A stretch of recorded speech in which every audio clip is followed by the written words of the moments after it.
Bom dia, senhoras, bom dia, senhores. Aliás, para quem está vendo esse vídeo em outro horário, boa tarde, boa noite, boa madrugada. Na verdade, a gente está aqui na Escola Preta que tem se desenvolvido desde julho de 2021, na sua segunda fase. A primeira fase aconteceu em 2020. É um espaço de troca e de desenvolvimento da cultura e educação, feita por negros e negras para todos. Na verdade, a gente foca na cultura negra, foca no sabedoria negra para poder desenvolver a educação étnico-racial. Eu hoje tenho a grata satisfação de estar recebendo, além de todos os participantes que têm acompanhado nos nossos sábados, está recebendo Valéria Mota, que é uma amiga, uma parceira de longa data. A gente estava até conversando aqui antes de começar a gravar, nos bastidores, que a gente se conhece, se encontrou em 12, né? Vai fazer 10 anos, portanto, que a gente se conhece, e é uma pessoa que é professora, é artista, arte educadora, ativista. Ela vai contar um pouco da vida dela, eu não vou ficar contando, porque senão vai ficar parecendo que é fofoca. E aí, o que eu acredito que ela vai trazer é uma visão de mundo feminista, negra, feminista, e que vai construir a perspectiva da mulheridade. Como eu respeito muito a identidade da mulher. E hoje, pelo menos até agora, eu sou o único homem nessa lista de maravilhosas empoderadas. Eu vou me calar, eu só volto a falar agora no final da apresentação dela e quando a gente vai fazer uns debates. Tá bom? Um forte abraço, um beijo a todas e a todos que virão depois, e que a gente comece a nossa conversa. Valéria, eu estou passando para você a condição de apresentadora, de host, tá? E você fique à vontade. A partir de agora, a palavra e as atividades são suas. Obrigada, Renato. A felicidade é minha de estar aqui entre vocês, né? A gente demorou um pouco, né, para a gente conseguir se conectar aqui virtualmente, estar entre vocês, né, devido às demandas de agenda, né? E também tive um problema com a internet. Aqui no Brasil a gente sempre tem essas questões aí, né, de vulnerabilidade tecnológica, mas, né, consegui estar aqui hoje. Falei para o Renato que eu não vou poder ficar até às 11h30, talvez eu saia um pouco antes, porque hoje é a formatura do meu filho, aí eu preciso acompanhá-lo, né? Mês de novembro, a população negra é muito requisitada, né? E também tem, né, essas agendas de mãe, de pai, de familiares, né, que acompanham seus filhos aí no final do semestre das escolas. Sou a Valéria, né? Eu coloco Valéria Zion porque, mas na verdade o meu sobrenome é Valéria Mota. Valéria Zion porque depois que eu me tornei mãe, então o nome do meu filho sempre me acompanha, né? Porque nossa vida sempre muda, né? Depois que a gente se torna mãe. Eu gosto muito de falar, né, que eu nasci em São Paulo, mas eu venho de uma família baiana, todo mundo da minha família é da Bahia, só eu que, né, que nasci aqui na cidade de São Paulo, com a vinda da minha mãe para cá, com a vinda dos meus avós, mas todo mundo é de Itabuna, de Jequié, então eu fui criada dentro de um reduto baiano, né, com costumes, né, com toda a cultura, né, com as subjetividades que a Bahia tem, né, principalmente no interior da Bahia. Você falou que tinha pessoas do Recôncavo, né? Conheço muito bem o samba de roda do Recôncavo. Então, né? Então eu falo que eu sou nascida aqui, mas as vivências, experiências, meu lugar social de pertencimento é a Bahia, né? Por conta das minhas convivências, né? Atualmente eu estou como gestora de uma escola do município de São Paulo, aqui na região do Jabaquara, né, que também é bem significativo, mas antes de falar, né, que como que eu, né, me tornei diretora de uma escola pública, é importante falar do meu lugar social de pertencimento, né? Eu não digo lugar social, lugar de fala, porque tudo pode ser dialogado, né, mas sim lugar social de pertencimento, aonde, né, eu me tornei educadora, né, me tornei mãe também, né, e também aí uma ativista na luta por uma educação antirracista. Comecei, né, a ter contato mesmo com a cultura dentro de casa, devido, né, aos meus familiares, a minha família é preta, baiana, e na adolescência tive contato com a cultura hip hop. Então, a partir da cultura hip hop foi onde eu comecei a ter um olhar um pouco diferenciado para a minha condição, né, e para a minha construção identitária. Fui MC, né, então final da década de 90, o hip hop era muito forte, né, ainda é, mas era muito forte nas periferias de São Paulo. Então, eu fui uma pessoa que fui muito ativa, né, na questão do hip hop dentro do território.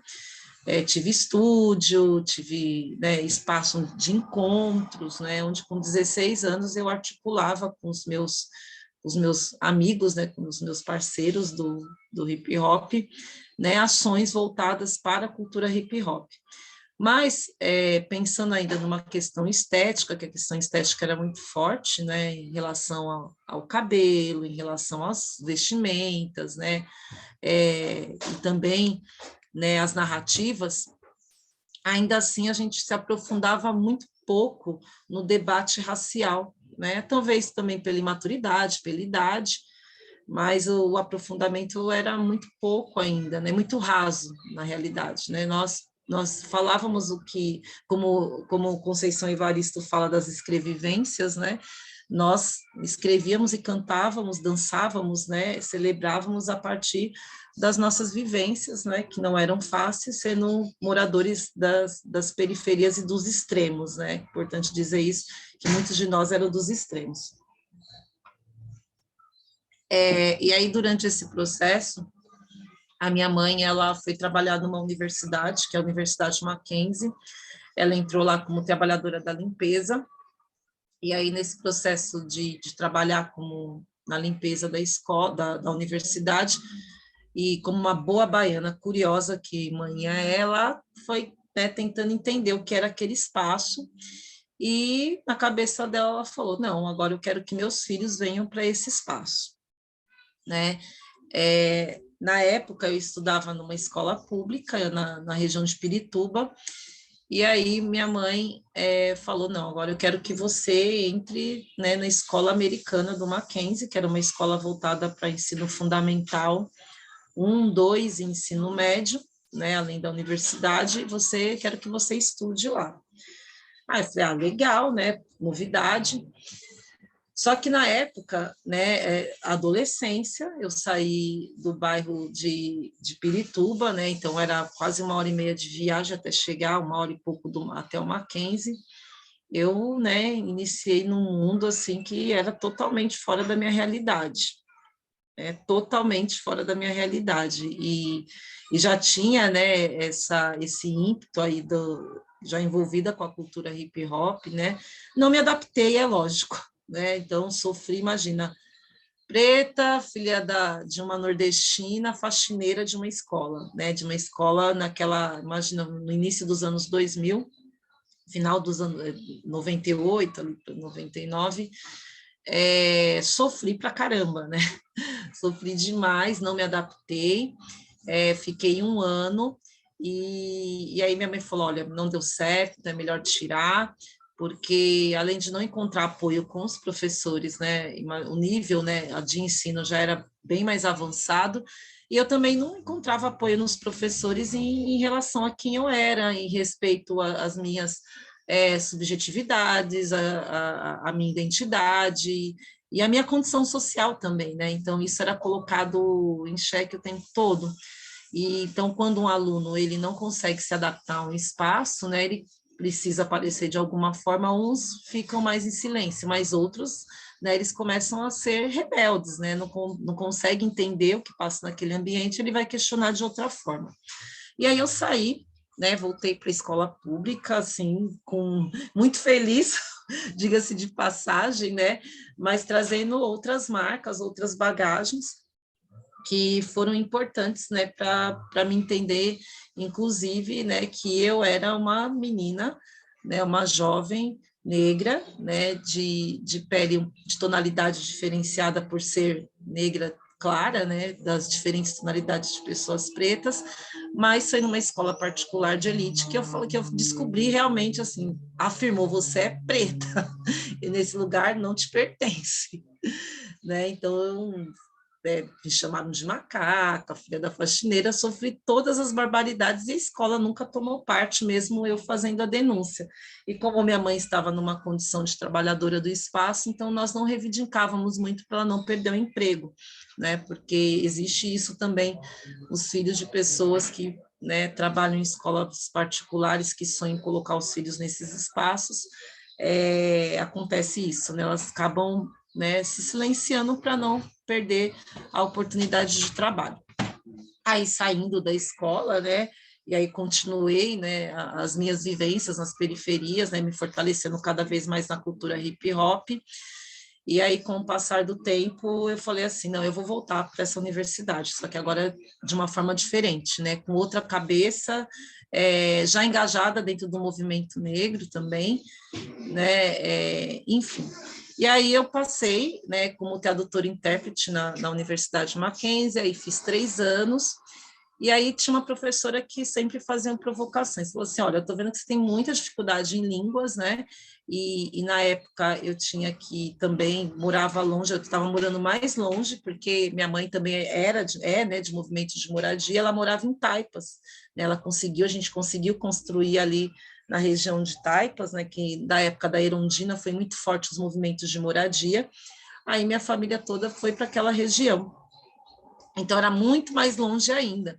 Mas aí eu falei, não, eu vou conseguir, né? Mas enfim, eu saí do curso de tradutor e intérprete e por intermédio de uma outra professora, né, ela falou assim, olha, você tem mais perfil da pedagogia, e principalmente da pedagogia do Mackenzie, que é um pouco diferenciada, é um curso que a gente tem construído aí outras possibilidades.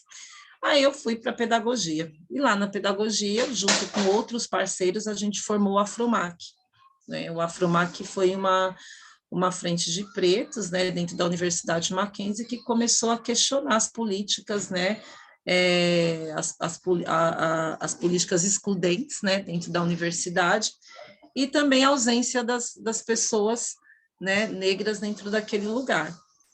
Né? E aí fomos nos fortalecendo. Na época tinha o filho do Milton, que é o Samori Mugabe, né? O Paniquinho da Zona Leste, a Grace, tinha uma galera negra que conseguiu entrar através, na época, eles tentavam bolsas sociais, né, ou através da atlética, porque não tinham políticas de cotas, né, as políticas eram mais de sociais mesmo, que o Mackenzie destinava para alguns alunos.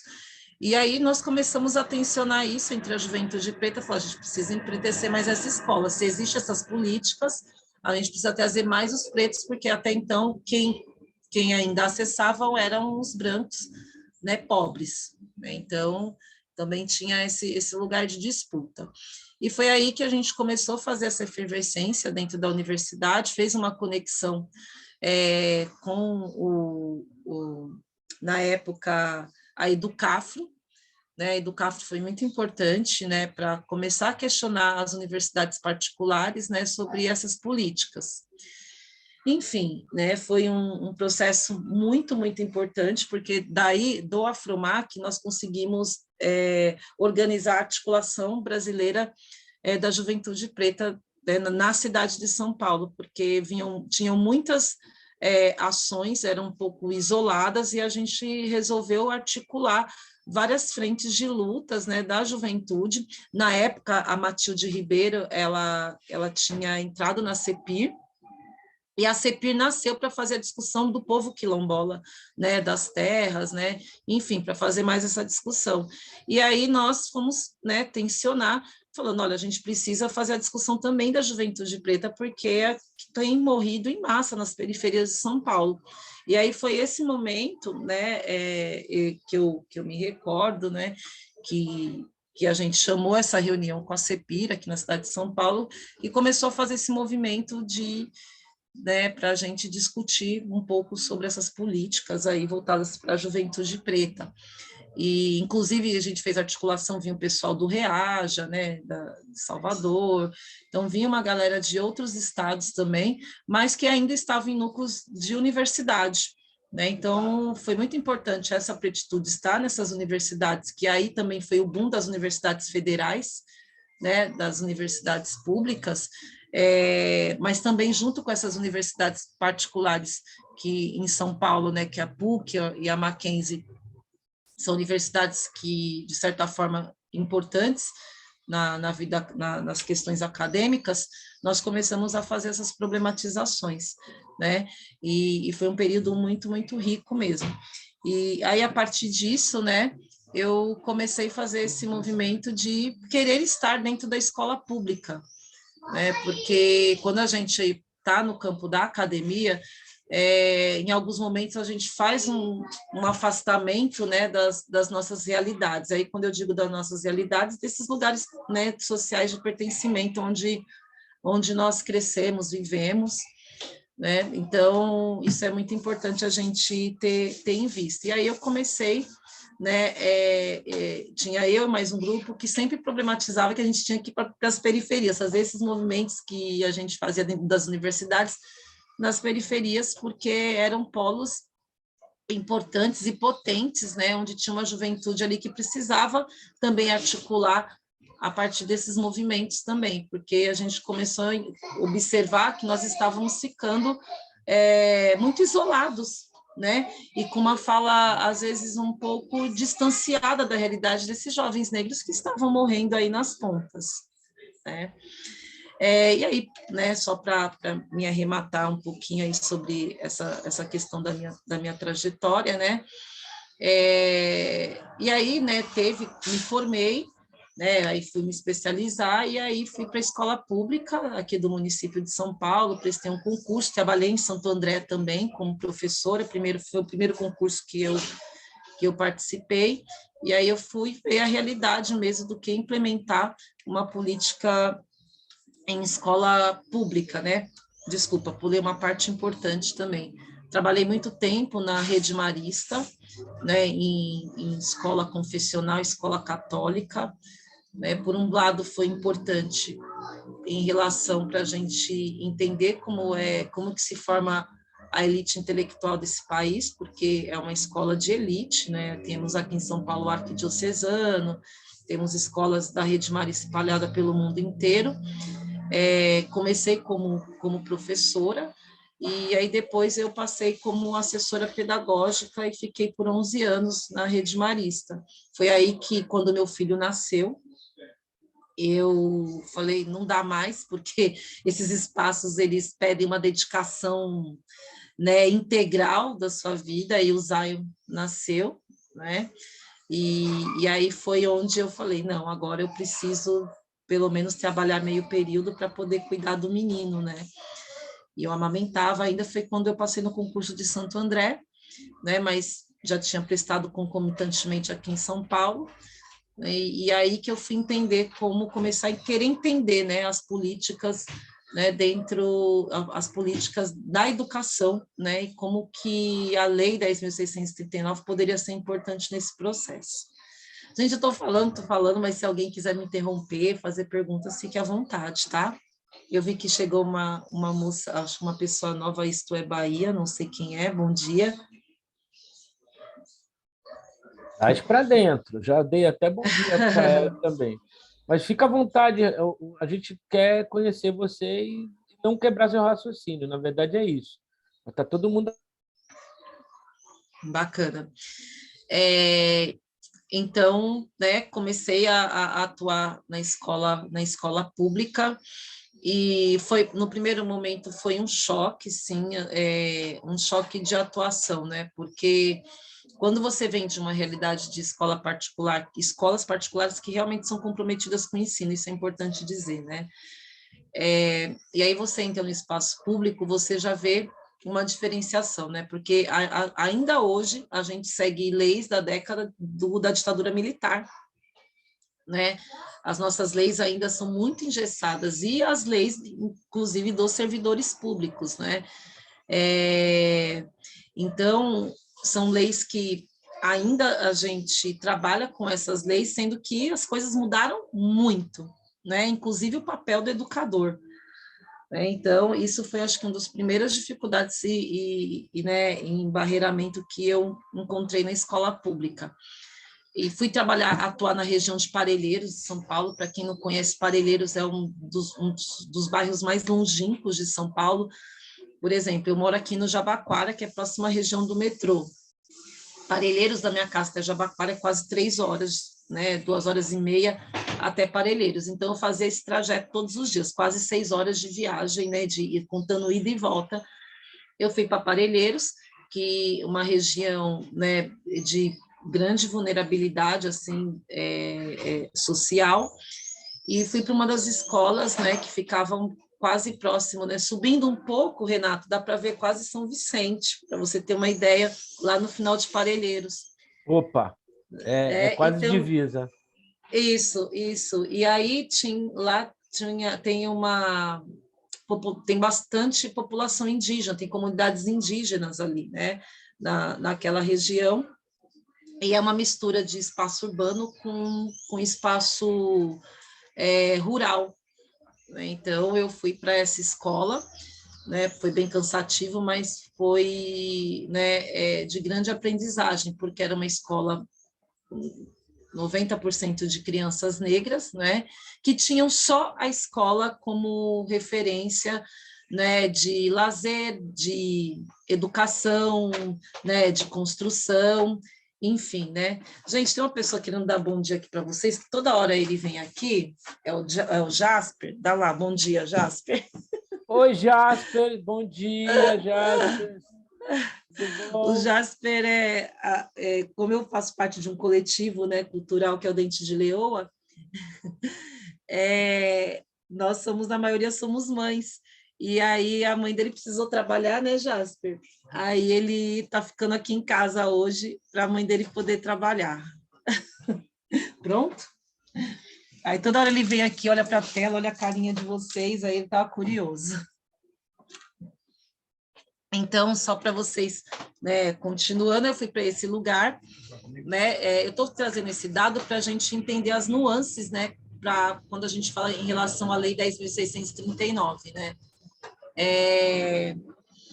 E aí eu fui para esse lugar de Parelheiros, né, com uma dinâmica totalmente diferente, com uma forte... eles tinham fortes saberes também sobre a população indígena, que os alunos indígenas não frequentavam a escola, mas eles viviam no entorno. Né? Então, tinha uma forte influência da população indígena né, das pessoas pretas, né, que viviam naquela condição, né, de um espaço rural e urbano. E foi um desafio muito grande, né? Eu falo desafio, primeiro pela escassez total de política pública. Como eu disse, só tinha a escola e não tinha mais nada, e tinha os moradores no entorno. Né? Oi, você quer falar, Renato? Desculpa. Não. Então, só tinha escola. Era escola e mais nada. A escola era um polo para tudo, né? Então, a UBS mais próxima não dava para ir a pé. De carro dava uns 15 minutos, né? Banco, tudo isso, só ficava na região central. Então, era uma escola totalmente isolada, que parte dela ainda era aquela escola de latinha da Marta, na época, né? Então, era uma escola que ainda estava em construção, isso eu estou falando em 2016, né? Era uma escola que estava totalmente em construção, e aí eu fiquei, né? Fiquei um período naquela escola, porque também era uma escola de passagem, então os professores novos que estavam entrando na rede, geralmente iam para aquela escola, né? Porque não conseguia ficar mais próximo de casa. Então, era uma escola de passagem. Só que, o que eu percebi, né? Trazendo um ponto de aprendizagem, que nessa escola, apesar de ter uma rotatividade de pessoas, de professores, os alunos ainda estavam ali, eles terminavam do 1º ao 9º ano, né? Não só os alunos, né? Mas também os pais, a comunidade estava ali. Então, a cultura local se permanecia na escola. Mesmo que a gente saísse, as coisas permaneciam, como as brincadeiras, a ocupação da escola, né, a reunião, né, dos moradores. Então, a dinâmica do bairro, do território, ele era muito conectado com a escola, independente se os professores iam e vinham. Então, o projeto não estava em mim, estava na escola. A escola era o projeto, né? Fui uma pessoa que passou ali e levei minhas contribuições, né, pensando aí na questão do conhecimento étnico-racial. Né? Eu gosto de trazer esse elemento, né, que é um elemento importante para a gente guardar e pensar quando se fala de projetos e de escolas, né? E, sobretudo, escolas pretas, que é o que a gente está discutindo aqui. Né? Aí fiquei por um ano lá, pensei que não ia conseguir ficar, gente, porque imagina 6 horas de viagem, né? Mesmo na cidade, estou falando da cidade de São Paulo, e ter um lugar, né, de 6 horas de viagem, contando idas e voltas, né? Então, aí dentro desse processo, eu consegui concluir, né, sair de lá e fui para uma outra escola já intermediária que ali na região de Interlagos. E aí nessa escola na região de Interlagos era uma escola de educação infantil dentro de um bairro, né, podemos dizer de classe média. Eles estão com o telefone, o microfone desligado, porque eles estão ouvindo, eles precisam me ouvir, tá bom? Então, eu não vou poder falar com você. Era uma escola colocada ali dentro de um bairro de classe média, né, onde não tinha qualquer requisitos, né, de trabalho com a questão étnico-racial. Né? Então, gente, só um minutinho que o meu filho está saindo, já vou só abrir aqui a porta, tá, para eles irem e eu já retorno aqui rapidinho, tá? Dá licença, desculpa. Bom, enquanto isso eu pego a palavra para dizer para vocês o quão rico só é o fato dela estar contando da trajetória, né? Agora vamos esperar ela voltar um pouco, mas eu acho que para quem está aqui desde o começo, ela começou bem do nascimento dela, que é, não é coincidência, porque nada é coincidência, que ela nascida em São Paulo, mas a família toda é baiana. Olha ela de volta aí. Então, voltemos para Valéria Zion Mota. Gente, desculpa, é que eles estão saindo para a formatura, então tá uma efervescência aqui em casa.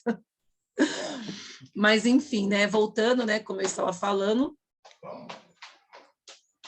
eu fui trabalhar numa escola de educação infantil, né, uma EMEI, uma escola pública, mas que era num bairro de classe média, e ali, né, eu identifiquei que não tinha nenhum trabalho, né, nenhuma vestígio, né, de trabalho voltado para a cultura negra, né. E aí eu percebi também, né, que as professoras, majoritariamente brancas, e os alunos, né, eles não moravam no bairro, né, eles vinham de onde? Do Grajaú, eles vinham de outras regiões, né, de regiões mais longínquas, né, ali da região de Interlagos, né, mais profunda, assim, das regiões. Então, logicamente que grande parte dos alunos eram pretos, né, e ali nessa escola eu identifiquei muitas coisas que me incomodaram bastante, né, e uma delas era o quanto os professores, eles anulavam, inclusive, a infância. E eu falei assim, olha, não dá para eu ficar nesse espaço, né, e não atuar de alguma forma, mesmo que eu seja uma voz única aqui. E aí, na época, veio uma coordenadora pedagógica jovem, e aí aí eu conversei bastante com ela, falei, mostrei para ela o que me incomodava, né, no sentido, né, da aprendizagem, e como era possível a gente mudar aquela realidade, uma vez que aquelas crianças estavam ali e elas estavam sendo, né, alejadas do conhecimento da sua identidade, né, e em especial do brincar, porque eram professoras que também condicionavam muito as crianças, né, a ficarem o tempo todo sentadas, né, e querendo escolarizar essas crianças, né. E a gente sabe que isso não é a função da educação infantil, né, que imagina corpos de crianças, em grande parte pretas, né, sendo privadas do brincar. Então, eles começam, né, a querer, de alguma forma, encontrar o brincar ali dentro da sala de aula, e essas muitas delas ou colocavam televisão para as crianças verem, né, ou desenho pronto para as crianças pintarem. E aí eu comecei a ser uma mediadora mesmo desses processos dentro da escola de problematizar algumas ações com essas professoras, lembrando, né, gente, que não é fácil, né, porque também o professor tem o poder da cátedra, né, eu não posso invadir a aula dele e falar da forma que ele tem que ensinar, e aí eu tive que ter muito cuidado e pedir para participar de algumas formações da escola, né, para trazer um pouco dos meus conhecimentos em torno da educação infantil, porque eu me especializei em educação infantil de 0 a 3 anos, depois eu fiz especialização de 6, né, a partir dos 6 anos, fui buscar mesmo conhecimento nessa área, né, com algumas instituições, então aquilo me incomodava bastante, então eu me coloquei à disposição, né, meu tempo também, para poder dar formação naquela escola. E aí foi muito importante, né, porque ali no entorno eu fui buscar a rede, as coletividades que tinham ali no entorno, para poder fazer essa conexão na escola. Por que eu digo que eu tive que buscar essa rede ali do entorno? Porque a maioria dos professores moravam ali. Então, seria importante que eles identificassem dentro do território que tinha esses pontos de força, né, para eles buscarem conhecimento também, e que eles também passassem a conhecer o lugar onde eles moravam, que tinha uma resistência negra ali, né? Então, por que ela estava sendo, né, invisibilizada? Por que dentro do currículo, né, que nós construímos, que demoramos tantos anos para construir a Lei 10.639, a 11.000, o currículo, né, ele não estava sendo colocado em prática naquela escola. Então, diga-se de passagem que, além da formação, foi muito importante trazer a lei para dentro da escola, para o professor entender qual era o papel dele e qual era a atribuição dele, porque também sem essas leis fica muito difícil a gente também poder desenvolver um trabalho e colar ele junto ao projeto político-pedagógico da escola, né? Porque aí você não, o professor pode se negar também, isso é importante a gente falar. Então, buscar a lei, buscar esses processos foi importante para começar a fazer um projeto nessa escola, né? Então, ali ficaram algumas professoras que eu tenho conexão até hoje, é uma escola que ainda dou formação, e ali eles implementaram alguns projetos, mas o projeto maior que teve êxito foi o projeto do Brincar, né? Eram brincadeiras, né, brincadeiras de rua mesmo, que a gente resgatou, então foi um processo que a gente teve que resgatar as brincadeiras das professoras enquanto crianças, né, foi um processo inverso, em vez de brincar com as crianças, a gente brincou com as professoras, para elas entenderem e trazerem a memória, né, que elas tinham na época, do que, como foi importante o brincar para elas, né, o que significa aquilo na vida das crianças. E então foi um ano muito intenso, né, onde eu ficava além do meu horário, eu ia aos sábados, né, para conseguir dar uma cara àquela escola e, principalmente, trazer, né, as questões raciais a partir do brincar. E foi aí que eu contei também com a ajuda das meninas do Badé, né, eu trouxe até aqui uma revista, depois eu posso disponibilizar para vocês, eu participei da escrita, né, essa escrita eu escrevi um artigo em relação a essa experiência que eu estou contando para vocês, né? Então, se transformou numa revista e a gente colocou várias práticas de escolas públicas, né? O Omoerê, que se tornou um catálogo, ele é do pessoal do Terça Afro, não sei se vocês já ouviram falar do Terça Afro, mas são encontros formativos, né, em diferentes lugares aqui em São Paulo, e aí nós, né, nos juntamos e escrevemos esses artigos falando um pouco de como, né, como fazer mesmo, né, dessas experiências em escolas públicas, né, como pensar em projetos, né, a partir dos elementos que a gente tem na escola, a partir do, né, do corpo docente, a partir das crianças. Então, a gente conseguiu sistematizar essa prática que eu estou falando aqui com vocês, né, que foi, né, nós colocamos esse projeto de brincantes, né, dentro dessa escola. E aí, saindo dessa escola, né, porque é isso, eu queria trabalhar perto da minha casa, eu queria ir a pé, eu queria trabalhar num lugar onde eu, né, tinha uma conexão com o território. Eu fui para essa escola onde eu estou hoje, né, cheguei em 2017 nessa escola, que é próxima à minha casa, eu vou a pé, né, para a escola. E quando eu cheguei nessa escola, eu tive a felicidade, né, e sem saber, né, não conhecia, porque é uma escola ali na região do Saboia. Peraí, deixa eu só desligar meu WhatsApp aqui, que está fazendo um barulhão. Onde eu tinha ali, onde eu tenho ali parceiras, né, que uma é uma professora de artes e que faz parte do maracatu aqui da região.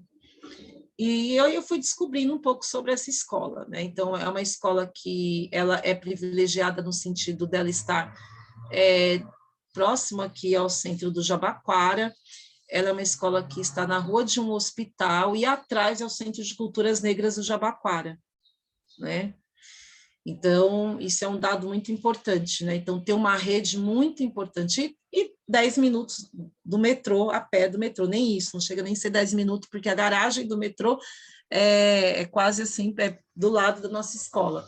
Então, é uma escola que tem, né, que é privilegiada em relação à rede, né, e à localização. E lógico, né, que é uma escola que 90% das crianças são negras, e o mais interessante que essa escola, ela é nova, ela é nova, ela tem 12 anos, é uma escola que tem 12 anos de construção, mas, mesmo assim, é uma escola com todo esse potencial, era uma escola que ainda tinha projetos muito pontuais em relação à questão racial, né? Mesmo estando localizada. Tem outro dado que é importante, grande parte dos professores moram no entorno, né? Ou moram nas regiões do ABC, porque muitos trabalham ou em Diadema, ou em Santo André, então eles precisam dessa parte de São Paulo, porque é uma divisa, né? E alguns moram em Santos também, né? Porque eles trabalham nessa região e é perto do Jabaquara, ele faz essa conexão, né? É um bairro também que, diga-se, ele é um bairro de passagem, mas essa escola em especial, a maioria dos professores moram no entorno. E aí, esses professores que moram no entorno, né, eles ainda têm essa postura de achar que é classe média, né, gente, porque existe isso também, essa diferenciação. Eles, né, aqui em São Paulo, tem uma questão muito forte que diferencia o professor do Estado e da prefeitura, porque como a prefeitura avançou nas lutas, né, pelas políticas trabalhistas, os professores da rede do município e devido à arrecadação, né, na cidade de São Paulo, então o piso salarial do professor da rede do município ele é diferente do professor do estado. Então muitos desses professores eles têm 2 cargos, né? Então ele, né, diante da realidade que a gente tem na cidade de São Paulo, ainda entendendo que nós professores a gente é muito ainda mal remunerado, eles ainda estão um pouco em vantagem em relação a esses professores de redes conveniadas, a prefeitura e do Estado. Então, muitos desses professores que não têm consciência de classe, raça, né, gênero, eles se colocam nessa posição de, olha, né, eu, né, sou diferente, tenho uma postura um pouco mais elitista, né? Então, isso é importante dizer que existe sim essa diferenciação. Então, essa escola que eu estou hoje, eu entrei como professora, né, e na época eu fiz o concurso público para a direção de escola. Eu falei, olha, até o concurso me chamar, eu já vou conseguir aí, né, já ter os meus 3 anos de probatório, eu já estava, né, já tinha passado já os 3 anos, e aí aconteceu, né, do concurso me chamar, e a escola não tinha diretor, né? O diretor exonerou o cargo, foi embora da cidade de São Paulo, exonerou o cargo e eu consegui ir para a direção dessa escola. Né? Vou falar para você, foi um dos maiores desafios na minha vida, né? A ponto de eu querer desistir da educação.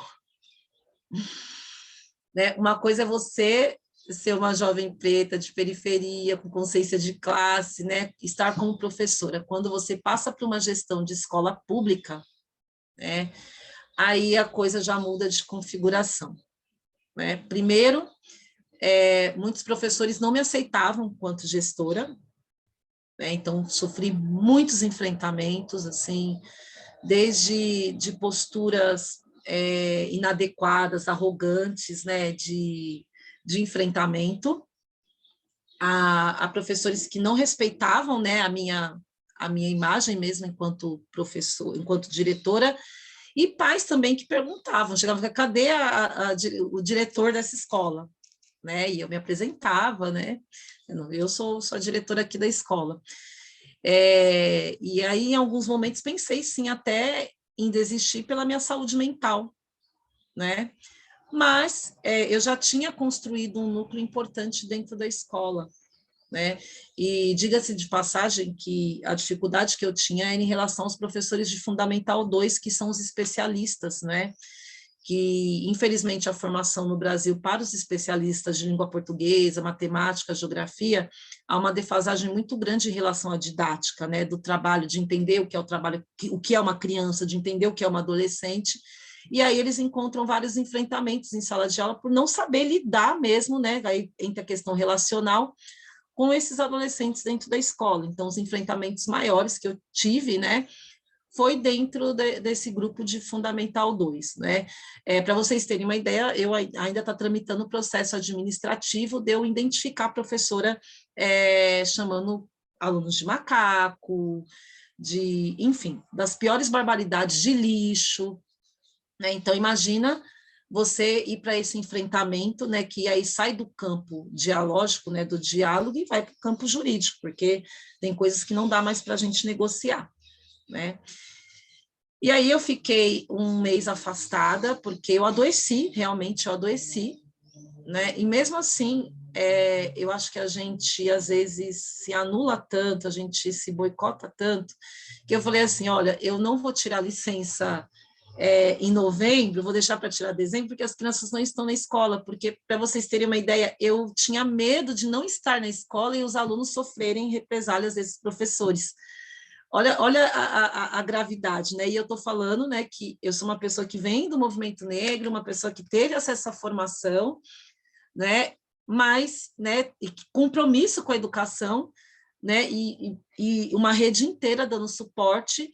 Eu tive esse enfrentamento, né? De não querer deixar os alunos, né? Estou falando de 800 alunos, gente, mas ainda os alunos, os adolescentes, né? À mercê do professor e da coordenação também, que a coordenação que eu tinha na escola era muito difícil, né? Muito difícil no sentido de apoiar a evasão escolar, de apoiar práticas assim racistas, né? Que me adoecia. E aí eu fiquei um mês afastada, né? Fiquei dezembro, janeiro, que não era meu período de férias, que eu sempre tiro férias antes. Eu fiquei afastada e fui buscar mesmo cura, né? E aí, quando eu falo cura, né, eu falo como é importante a gente viver em comunidade, né?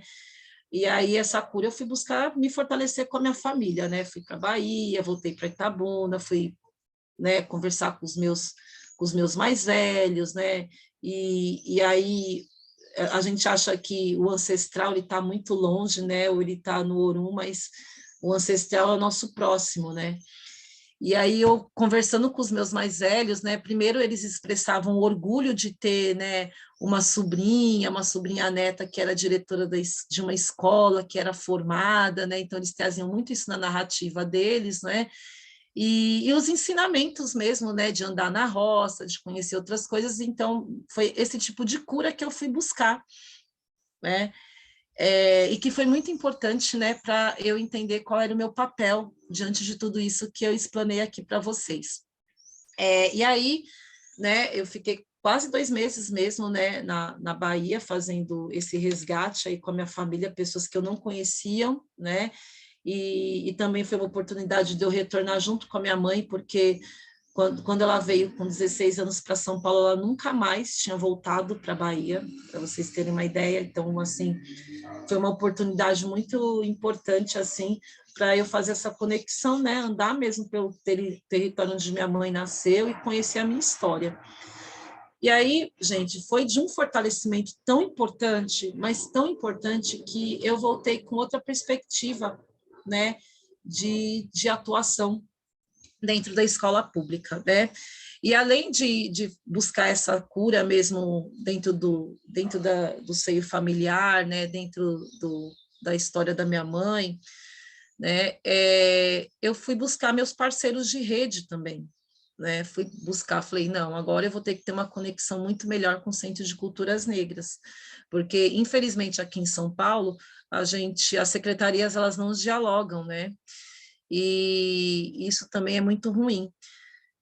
Aí eu fui, né, bati lá no Centro de Culturas Negras, falei, a gente vai ter que fazer uma agenda unificada, né? A gente vai ter que ter uma agenda unificada de formação, porque eu estou passando por um processo que eu não estou dando conta, eu estou sozinha, de certa forma. Era eu e mais duas educadoras, porque é isso, né? Quando a gente vai ter até de questão de violação ou questão ético-racional, deixa que as professoras pretas cuidam, né? E aí eu fui, né, conseguimos fazer uma agenda unificada, fui para a UBS também, para a UBS buscar apoio na rede da UBS, para trabalhar questões de sexualidade e também para dar formação para os professores, para eles entenderem, né, o que é um adolescente, o que é uma criança, né, enfim. Me armei com a rede mesmo e a gente começou a passar por um processo formativo muito forte. E além desse processo formativo, eu montei junto à comunidade, né, aqui as favelas, elas são muito caracterizadas por cortiços, né? Então tem muito cortiço aqui na região de Jabaquara, mas também tem a favela tradicional, né, de madeira, enfim. E aí eu saí na comunidade, né, saí buscando as coletividades, e aí a gente, né, montou um time muito importante, né, e eu trouxe para dentro da escola. E aí eu passei praticamente a morar dentro da escola, porque eu abri a escola aos finais de semana, porque é um bairro, como eles não têm espaço para o brincar, eu falei, meu, é um absurdo ter uma escola tão bonita, porque é uma escola realmente muito bonita, muito bem cuidada, tem 3 andares, é uma escola que tem elevador, porque é um polo de inclusão. Eu falei, vocês têm que vir para dentro da escola, né, e a gente se apoiar. E a gente tem que resgatar esses alunos no sentido de eles perderam o vínculo com a escola, porque eles têm um grupo de professores que são reacionários, né, e aí eles começaram a destruir a escola, começaram a não querer ficar dentro de sala de aula, então era o tempo todo na minha sala, né, só que a gente não dá conta, né, de dar aula, né, e gerir uma escola ao mesmo tempo. Então, eu trouxe esses pais e essas coletividades dentro da escola que começaram a promover ações, né? E também os professores, né? Alguns se sensibilizaram a partir da formação e outros começaram a ficar, como eu posso, intimidados com a presença das famílias, né? Enfim, né? Eu estou trazendo todo esse histórico para vocês, né, entenderem, né, quando a gente fala de educação antirracista, né, porque além, né, da gente pensar na questão do conhecimento, a gente primeiro dentro da escola tem que trabalhar as subjetividades e as questões das relacionais, né, que eu digo que um dos problemas maiores da educação hoje, não só da educação, né, mas vamos falar aqui desse lugar que é o nosso lugar de grande parte de nós de atuação, é a questão relacional, né? As pessoas perderam a capacidade de se relacionar. E também, né, o professor, em muitos momentos, né, ele não tem o conhecimento, né, mas também não busca se aprofundar sobre essa questão racial. Então, hoje eu percebo, né, falando aí da questão dos avanços da lei, né, mas sobretudo na cidade de São Paulo, gente, porque é importante a gente dizer que se não fosse a política, né, de cotas na época do Haddad, que fez com que muitos professores negros adentrassem a rede, né, esse movimento que tem hoje em todas as escolas municipais de trabalhar a Lei 10.639, de ter encontros em toda a cidade de São Paulo em torno dessa lei, né, em torno dessas práticas, não teria talvez tanto avanço assim. Então, sim, essa lei tem avançado aqui em São Paulo graças a esses professores pretos que entraram na rede e lutam diariamente, né? Também entraram na gestão, né? E lutam diariamente para que a lei avance, né? Então, eu gosto muito de falar sobre isso, porque é importante dizer que um professor sozinho ele não faz nada, né? Ele pode ter ali dentro da sala dele, sozinho, ele faz coisas pontuais, mas ele acaba se desgastando tanto se ele não entender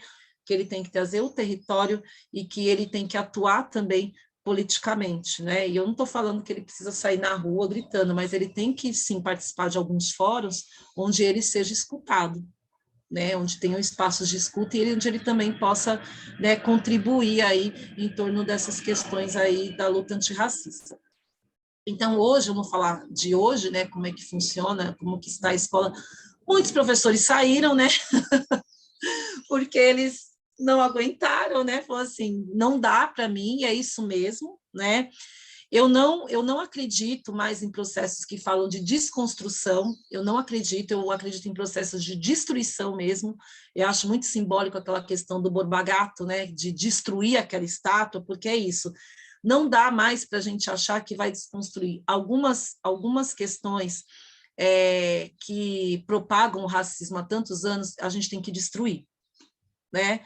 Então, a gente tem que destruir práticas racistas, a gente não tem mais que tolerar, né, brincadeiras, porque é isso, o racismo também se solidificou a partir da brincadeira, então, quando o aluno ele faz uma brincadeira voltada para o cabelo tal, a gente leva de uma forma tão séria, que é um conselho, é uma comissão na escola de mediação de conflito que vai fazer essa discussão com esses alunos para ele entender a seriedade, não é simplesmente ele tomar uma advertência e conversar com os pais. A gente tem um grupo que vai discutir com os pais, né? E aí, na perspectiva da lei, o que é racismo, o que é judicialização desse processo, e também na escola, o aluno, né, que passa também por um processo de formação que é importante para ele entender de onde ele tirou essa ideia de que, né, eu posso falar que o cabelo de uma menina é ruim, eu posso falar da cor da pele dela, eu posso desumanizar ela quando eu chamo ela de macaca. Então, hoje a gente tem uma comissão que gente, que para mesmo na escola, né? E durante essa semana se encontra para fazer essa discussão e colocar dentro do centro da seriedade, né? Porque em muitos momentos a gente só fica no campo do diálogo e não tem nenhuma ação efetiva, né, em relação às consequências dessas questões que acontecem dentro do ambiente escolar, porque não basta só o professor em sala de aula ele fazer todo um trabalho de destruição, né? A gente lá na escola fala muito de destruição da branquitude dessas construções que eles trouxeram durante anos aí nas nossas vidas, né? E aí, em contrapartida, fora da sala de aula, ele encontra práticas ainda muito engessadas, né? Então, vou dar um exemplo. Ainda assim, a nossa cozinha e o pessoal da limpeza é majoritariamente preto, são todos pretos, não temos pessoas brancas que trabalham nessa atuação. E por que na área, né, a gente faz essa reflexão com os alunos, e por que tem ainda muitos professores brancos, mas professores pretos dentro da escola? Então, a gente tem lá dentro da escola que chama carômetro, né? A gente tem o rosto de todo mundo falando das funções das pessoas e o nome das pessoas, porque quando eu falo que educação antirracista, ela se dá também a partir dessa subjetividade, né, da forma que eu trato a trabalhadora da limpeza, a trabalhadora da cozinha, né, de forma diferenciada dos professores, os alunos percebem que ali existe uma diferenciação de raça, classe e gênero, né? E também dentro da escola eles são tratados de formas diferenciadas, sempre de forma periférica. Então a gente, né, por exemplo, a gente unificou a cozinha de todos os trabalhadores, não, a cozinha não é só diferenciada dos professores e do pessoal da limpeza, do pessoal da cozinha, né? Então, dentro da escola, do ambiente, né, e aí entre o espaço como terceiro educador, né, a educação também ela está nas paredes, está nos espaços, né, que a gente também tem que olhar para dentro desses espaços e pensar como que a gente faz essas transformações, né? Então, sim, a cozinha é frequentada por todos os trabalhadores da escola, né? Ela não é guetificada, ela não é, o pessoal da limpeza vai comer os restos, que muita escola, isso acontece, quando sobra o bolo da formação dos professores, leva o resto para a cozinha. Não, todos participam da formação, né? Mas é importante dizer que é uma briga que a gente compra aqui, né, na escola, né, e isso, né, não é um processo fácil, né, e é assim que a gente vai construindo essas escolas pretas, quando a gente também questiona o poder público, né, quando a gente articula o território, quando a gente entende que a educação é para além da sala de aula. Então, todo esse processo, né, hoje, né, nós temos ainda duas coordenadoras, e as duas também passam por constante processo de formação, e eu faço questão de acompanhar enquanto gestora, né, eu acompanho fielmente, né, todos esses processos de formação da escola, né, mas também de atuação. E aí eu vou falar para vocês os pontos positivos disso, né, e desse trabalho. Hoje, os alunos, para vocês terem uma ideia, quando acontece qualquer situação de violação de direito, eles não chegam, vou contar para a diretora, né? Eles escrevem, eles registram, eles documentam e entregam para a comissão da escola. Né? Para mim, gente, pode ser uma coisa pequena, mas para mim isso é tão importante de entender que não é só centrada em minha luta, mas que ela pode ser espalhada em outros setores, e cada vez mais a escola ela está construindo uma identidade, né, né, ela está, né, construindo uma ideia de escola antirracista, onde os alunos se posicionam dessa forma, de documentar, porque eles precisam documentar, porque é importante, né? A oralidade, ela é importante para a nossa cultura, sim, mas as nossas narrativas, a nossa oralidade, para além do corpo que é passado, que é transmitido, ela também precisa ser sistematizada. E esses alunos têm feito esse processo de sistematização, que tem sido muito, muito importante, a gente tem avançado, né, essa discussão, né, dessa questão relacional no campo da escola. Tá? Alguém quer perguntar alguma coisa? Né? Estou falando. Posso seguir? Tudo bem? E aí, agora, qual é o nosso outro desafio que a gente tem tentado superar, né? Que é a questão do conhecimento. Né? Hoje, né, a gente tem aí vastas biografias, documentos, livros, conhecimentos, né, da cultura afro-ameríndia, né? Então, isso a gente tem bastante. Então, não é justificativa para o professor se limitar aí no campo das suas pesquisas e coleta de dados. Então, hoje o nosso desafio maior é fazer, por exemplo, né, o professor de geografia, ele sair do campo, né, sair um pouco lá do continente europeu e começar a ter um olhar para os diferentes países do continente africano, né, e também da América Latina, porque ainda assim, devido à formação dele, né, esses professores de história e geografia, ele ainda começa a fazer essa discussão, né, a partir do continente europeu. Então, nós estamos agora fazendo estudos, né, e fazendo um movimento de formação a partir do continente africano. Então, a escola tem selecionado países, né, diferentes países, e tem aprofundado o ano inteiro em estudos relacionados a Angola, por exemplo. Então, a gente vai entender como que Angola se divide, a construção política, né, a questão cultural, por que tem essas familiaridades com o Brasil. Então, a gente estuda só um país, né, que ainda assim é muita coisa, em um ano a gente não dá conta, né, mas a gente utiliza a pedagogia de projeto para estudar somente um país, para entender que, né, a África não é um país. Né? Então, ainda a gente assim tem que buscar esses conhecimentos, porque não dá para a gente trabalhar, né, mais na discussão África. Então, sempre eu tenho localizado, né, essa questão desses países para poder trabalhar com os professores. Então, né, pensando nos especialistas, né, essa questão também é bem forte. Na matemática, por exemplo, que todos falam, mas matemática, tal, então, uma das biografias que a gente trabalha, que é esse livro aqui, mas depois eu posso deixar até o material, Renato, disponível, que são ideias matemáticas de povos culturalmente distintos, né? É um livro que a gente tem estudado bastante, né? É um livro muito bacana que tem nos ajudado, né, desde o primeiro ao nono ano, a ressignificar esses conhecimentos matemáticos, né, dos povos originários e das diferentes populações pretas.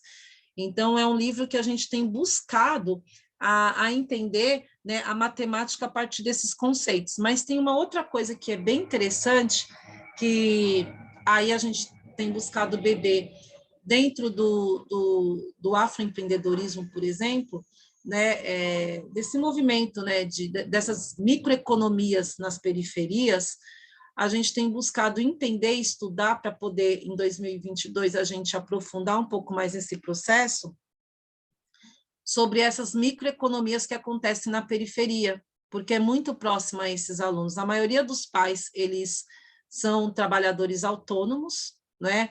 Ou é um trabalhador, um trabalhador carpinteiro, ou é uma costureira, ou, principalmente da questão da gastronomia, que tem aumentado bastante, né? Então, hoje a escola, para vocês terem uma ideia, a gente consome, né, compra o alimento de pessoas, são os pais ali do entorno. Então, isso tem gerado uma microeconomia. Então, a gente quer entender, né, dentro dos conceitos matemáticos, com os oitavos e nonos anos, como é que funcionam essas microeconomias e como que a gente pode potencializar dentro dos territórios, né, que aí são outras formas de conceitos matemáticos. Por que eu digo isso para vocês? Houve uma demanda dos alunos de quererem entender, ter educação financeira, né? E, só que não dá para eles estudarem educação financeira num lugar muito distante, né? Olhando para outros lugares, né, que a gente não acessa, a partir de bolsa de valores, eles podem saber que isso existe. Mas se eles não entenderem como é que funcionam essas microeconomias dos territórios, principalmente isso fortaleceu muito nessa época de pandemia, né, a gente entender como é importante a gente fortalecer as nossas comunidades, pensar em consumir territorialmente, né, fortalecendo o comércio local, fortalecendo essas economias locais, né, não tem como a gente pensar em educação financeira, né? Então, essa lógica, né, que é uma lógica africana, né, de comunitária, de cooperar entre nós, é um processo que a gente vem buscando resgatar a partir dessas economias de quebrada, né? Como os meninos falam, Valéria, eles falam muito, às vezes a gente tem um mural e alguns professores colocam lá o que eles precisam comprar, se alguém sabe onde vende, por exemplo, avental, ou sei lá, onde quer comprar o tipo de comida, a gente coloca nesse mural, e eles mesmos indicam, a minha mãe faz, o meu pai faz, tem um cara lá na rua que faz. Então, a partir desse movimento que a gente identificou, que a gente consome localmente, como que a gente pode estudar essas microeconomias, né? Então, é um ponto que a gente vai se debruçar o ano que vem, dentro desses conhecimentos matemáticos, né? Outra questão que a gente tem trabalhado bastante e aprofundado também são as biografias, né? Porque as biografias, por exemplo, de Abdias do Nascimento, né? A gente estava vendo sobre memórias trabalhistas, falando sobre a condição do trabalho, né? Mas, para além da atuação do Abdias do Nascimento, a gente faz essa discussão dele também como pegando a biografia dele da atuação, porque um artista, né, da arte cênica, mas isso não impediu que ele atuasse em outras frentes. Então, a gente traz essas potências, né, também de atuação dentro dessas biografias. Por que a gente tem estabelecido trabalhar as biografias? Para sair também um pouco dessa memória de escravização, né, da escola, assim, né, historicamente, nós éramos, colocavam como escravos, condição de escravizado. Eu falei, gente, ok, essa memória é importante existir para que não aconteça mais, né? Os judeus, eles fazem isso muito bem, né? Eles continuaram avançando em alguns processos, mas eles criam memoriais para não esquecer. Só que nós ainda, o processo de escravização ele é tão forte nos nossos corpos que a gente tem pessoas ainda que vivem em condição de rua em grande massa, os homens negros, e que a gente não avançou em muitos processos. Então, não tem como falar né, de uma coisa tão distante, né? Tá muito próximo. Então, a gente trabalha muito essa realidade próxima, né? Porque, por exemplo, aqui no nosso entorno onde a gente mora, os metrôs da Conceição e do Jabaquara são muitas pessoas em condição de rua, gente, muitas pessoas. Então, não tem como a gente fazer esse distanciamento, né, de que o processo de escravização está distante, né? Então, olha os requisitos, né? Mas, além desses requisitos que a gente vê no cotidiano e pensar em práticas, como poderia, né? A gente sonha dentro da escola como poderia sanar esses processos, a gente trabalha as biografias, né? Porque no Centro de Culturas Negras do Jabaquara, por exemplo, tem um espaço que, segundo os historiadores, Abdias do Nascimento, ele vinha para aqueles espaços para auxiliar a população negra que queria alforria, tal, a escrever as cartas. Eles vinham de Santos, tinha um túnel, né, que foi soterrado, infelizmente, né, como toda a nossa história aí na cidade de São Paulo, em várias outras cidades, enfim, estados, as histórias são soterradas, né? Então, tinha esse túnel foi soterrado, tanto que a casa está em reforma porque o chão estava cedendo, né, por conta desse túnel. Então, hoje a casa está passando por uma reforma, e segundo os historiadores, o Abdias ele ficava naquela casa ali no sítio da Ressaca, onde vinham essas pessoas em condição de escravos e pediam, né, para ele fazer a carta de alforria, né? Então, isso também é O importante dizer O que... Luiz Gama que você está Luiz falando. Gama, isso, Luiz Gama, tá desculpa, bom. Luiz Tudo Gama, bem. exatamente. O Luiz Gama, segundo os historiadores, a gente faz todo esse processo, busca esse processo histórico para as crianças, né, os alunos entenderem que territórios eles estão e como que a gente continua até hoje, né, tendo grande parte dos famílias agora, né, gente, famílias depois da pandemia, são famílias pretas que vivem nessa condição de rua, né, e de miséria, né, que moram ainda na rua. Então a gente faz esse link, né, mas mostra também a potência de Luiz Gama, né, que agora está na atualidade com o filme, né, voltou à tona, inclusive, a sua história, mas a gente faz um processo que está tão próximo de nós, dessa potência, como ele transformou a história dele e de muitos que tiveram contato com ele. Então, as biografias, ela tem sido muito importante para a gente ampliar as nossas discussões.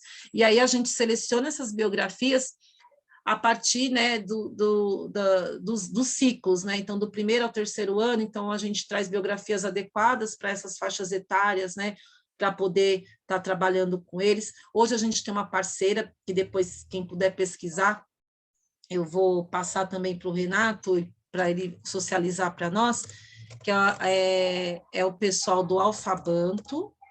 Tudo que você está falando que você vai socializar, como você está no grupo nosso, você pode socializar Legal, tudo lá, tá bom?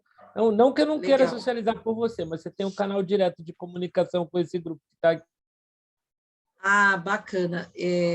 Eu vou depois disponibilizar lá no nosso grupo, porque o Alfabanto, por exemplo, ela é uma professora, né? É uma professora da rede aqui do município de São Paulo, e deixa eu ver se eu acho aqui para depois colocar no grupo para eu não esquecer, né?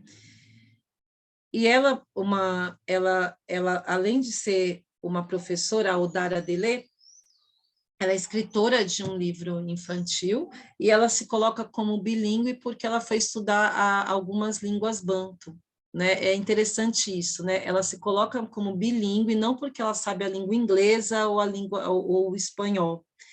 Ela se coloca como bilíngue porque ela aprendeu Kibundo, né? Ela foi para Angola e aí ela foi conhecer uma cidade chamada Malange, né? Inclusive foi onde o filho do meu pai, o pai do meu filho nasceu, né? Que meu filho ele nasceu em Angola, e aí ela foi buscar em Malange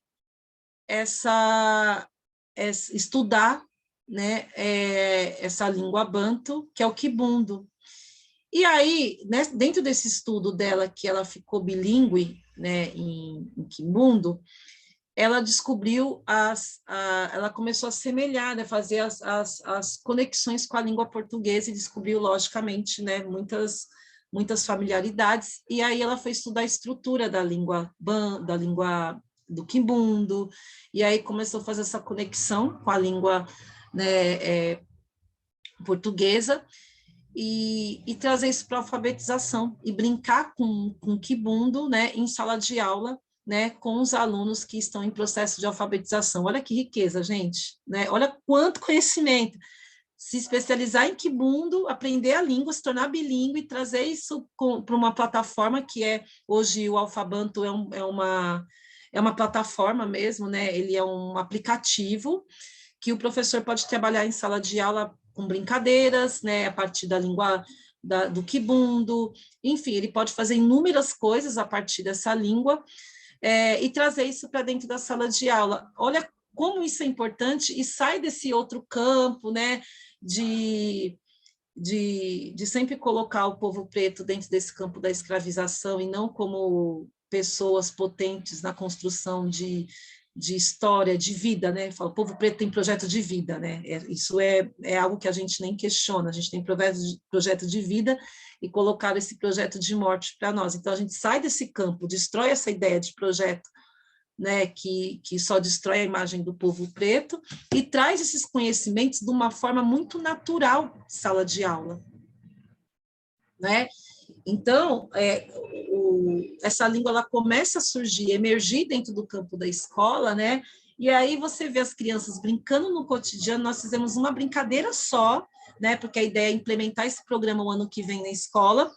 Nós fizemos uma brincadeira durante esse ano com as crianças no retorno aí do Covid, e foi muito rico, foi muito rico. Até hoje eles absorveram a brincadeira, porque é isso, já estava no corpo deles, ela só precisava sobressair, né? E aí eles brincam dentro da escola o tempo todo, né?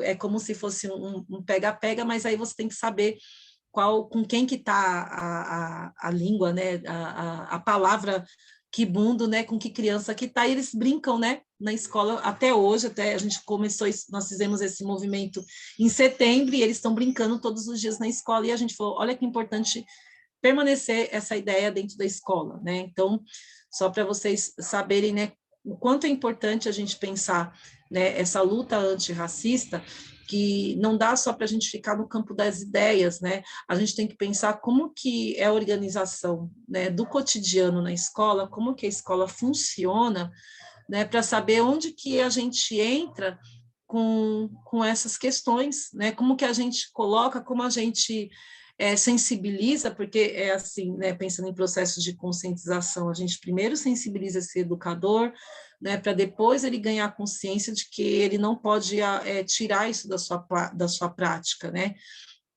E aí pensar como que ele destrói alguns conhecimentos, né, que foi embutido nele ao longo dos anos, e esse conhecimento só vai ser destruído a partir do momento que a gente coloca nessas práticas, traz não, a gente faz emergir essas práticas que foram soterradas, né, e que não morreram, que não foram destruídas, durante, né, as nossas relações dentro da escola, né? Então, isso é muito importante a gente dizer. Gente, eu estou falando aqui, mas eu não sei se vocês querem perguntar, fica à vontade, né? Porque se não se deixar, eu vou falando e não paro mais de falar, porque é tão bom, né, a gente contar sobre as nossas práticas, nossas vivências, que, né, tem um amigo meu que fala, meu, se um café, né, e uma roda de conversa com o professor, vai que vai, né? A gente fica ali conversando, isso já ganha um professor, né? Então eu vou começar a dizer muito obrigado e muito obrigado pelo que você está trazendo. Na verdade, essa Escola Preta se tornou um grande encontro de troca. Ainda bem que você conseguiu ainda esse ano fazer a sua participação, e a gente espera que isso se multiplique, porque o nosso grande detalhe é esse: você fez uma provocação, você estabeleceu uma conexão, e agora as pessoas que ficaram e tiveram algum tipo de momento para isso, para raciocinar. A Ideli, infelizmente, ela entrou e saiu, ela é uma das mais participantes. Mas eu acho que deu para ela pegar um pouquinho do espírito da coisa, porque temos aqui professores e não professores. Por exemplo, eu sou um não professor muito curioso. Mas, de qualquer forma, as vivências nossas, e é isso que eu queria deixar, se travestem exatamente nessa sua. A gente esperava Eu, sinceramente, esperava uma outra coisa, e quando você foi falando da sua vivência e foi evoluindo, ficou muito mais dentro da escola preta do que a gente falou o ano inteiro, do que eu esperava que ia ser uma construção sobre mulheres.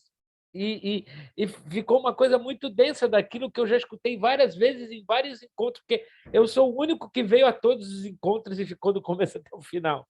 Então, eu queria que as professoras e as não professoras que estão aqui, na verdade, neste momento, depois de você passar para o vídeo, que é um segundo momento, se der tempo, né? Porque você tem que sair agora às 11 horas da manhã, né? Mas que elas comentassem um pouco para você sentir o espírito de todos nós. Então, está aberta a palavra rapidamente, sabendo que ela tem que sair, mas para vocês que estão aí participando por causa do nosso espírito de troca, fiquem à vontade, por favor.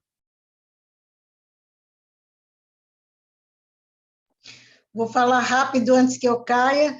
Assim, muito obrigada, olha, mas muito obrigada mesmo, né? Eu caí em vários momentos, mas assim, achei fantástico conhecer a sua vida, a sua história, né? Eu acho que daria para a gente até dividir em várias temáticas, né? Sabe? Como é que você foi construindo esse ativismo no seu dia a dia, né? Sabe? De onde você formou tudo isso até hoje, essas práticas que você, sabe, coloca tão bem. Nossa, é uma potência. Você é uma coisa muito rica que a gente teve agora a felicidade de ouvir. Obrigada, gente. Obrigada, Valéria. Obrigada. Valéria Zion, né?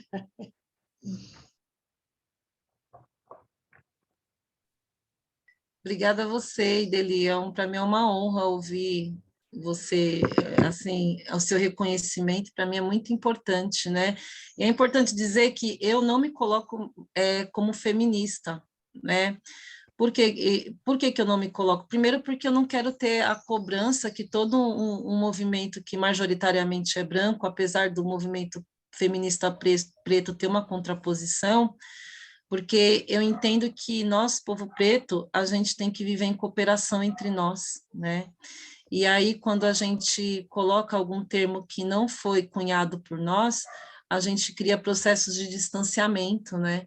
E aí eu falo, ó, eu sou do povo que coopera entre nós, né? Não dá, eu não me coloco nessa posição de não falando, apesar do movimento feminista ser muito importante, né? Como né, o mulherismo, né, eu troco muito com a Catiúcia sobre isso, sobre o mulherismo africano, né, porque é importante dizer, né, a Catiúcia, ela veio do mesmo, a gente começou juntos no movimento preto, né, ela fez parte da articulação política de juventude preta, ela veio morar em São Paulo, foi aqui que ela começou a estudar, então nós somos, né, amigas até hoje, né, mas a gente vem desse mesmo lugar, a gente começou a fazer esse movimento juntas, inclusive, né, inclusive de atuar nas periferias de São Paulo, então, né, ela, até a própria Djamila na época, ela ficava mais na região de Santos mesmo, né, a gente não tinha tanto contato, mas se encontrava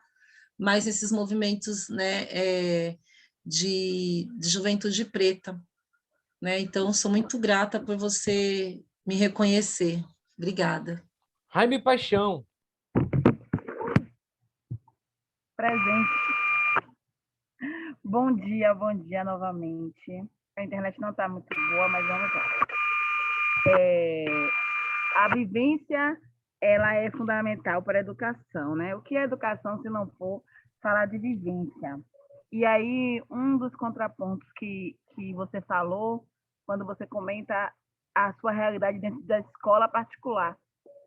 E a escola, ela é o primeiro espaço institucional ao qual a criança sofre essa vivência racista que massacra e mata, ao qual o próprio espaço da escola particular, principalmente, não responde para contribuir dentro desse movimento antirracista antes nem agora, na atualidade.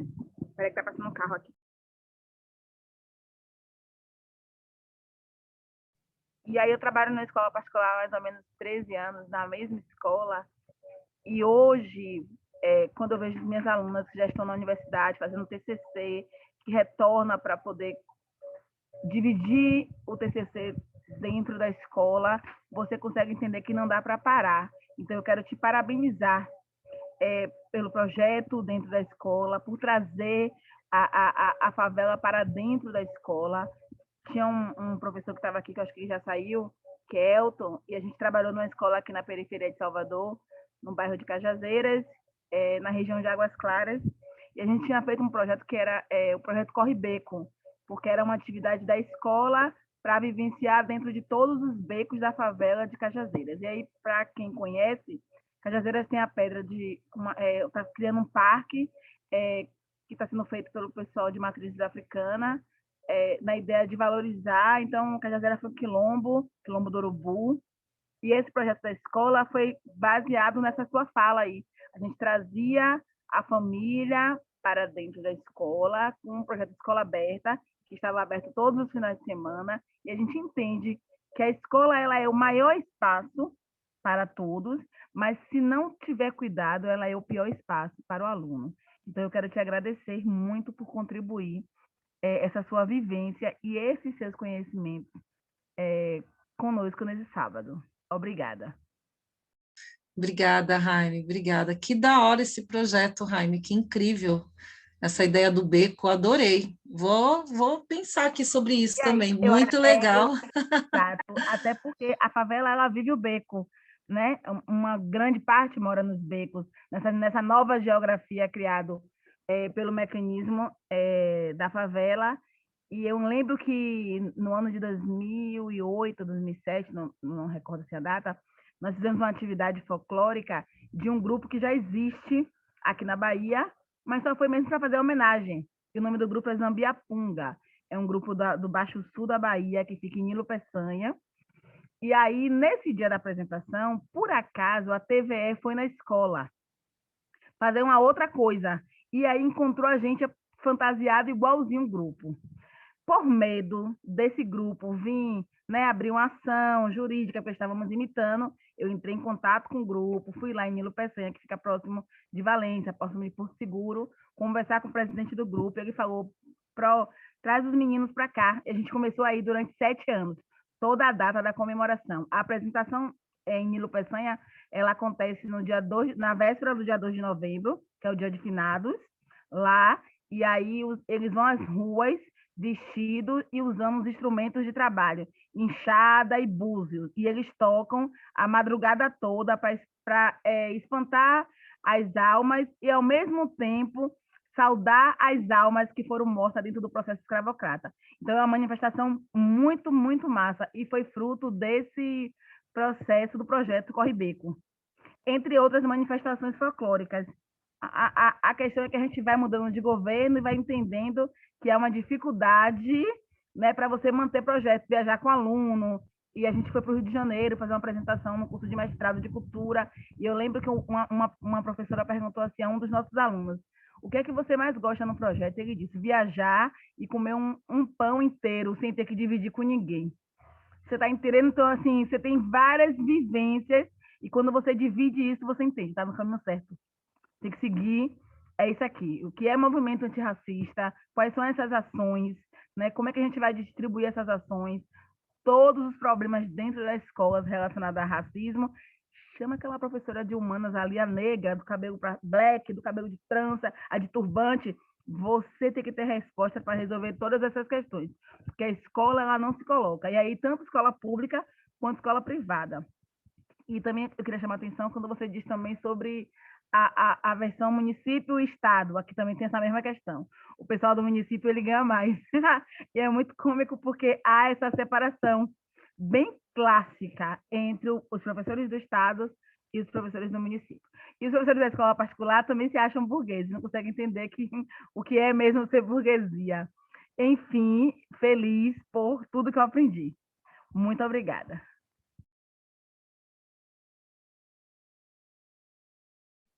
Obrigada a você, Raimo. Quando eu vou para a Bahia em dezembro, quem sabe eu pipoco por aí.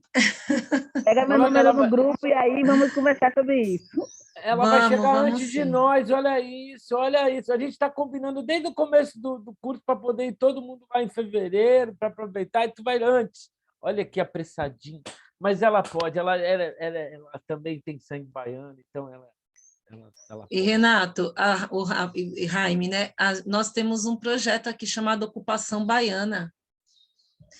Então, eu que né? preciso sim. Isso, porque a maioria são ou filhos de baiano ou são baianos, né, que fazem parte, porque eu faço parte, além da escola, tem um coletivo chamado Dente de Leoa, e são todas baianas, todas baianas. E eu sou a única filha de baiana. Então, Madrinha a gente... Madrinha pode ser Dente de Leoa? Já quero me inscrever. Eu sou madrinha, não sou mãe, mas sou madrinha. Eu acho que como madrinha eu posso entrar no Dente de Leoa. Já quero. Oi? Tá se convocando para entrar no Dente de Leoa como madrinha. Como madrinha. Deu uma travada aqui. Ela é madrinha de uma criança, ela está se convocando para poder entrar como Dente de Leoa, já na característica não de mãe, mas de madrinha. Travou? Está travando. Travou. A internet dela. Olha só. Venha. Deu uma travada. Venha, baiano. Venha, baiano. Venha. Ô, Rebeca, você está aí, Rebeca? A Rebeca é a nossa outra representante da Bahia. Brincadeira, esse negócio tá barril dobrado. Tá barril dobrado. Tá barril dobrado isso aqui. Invadindo tudo.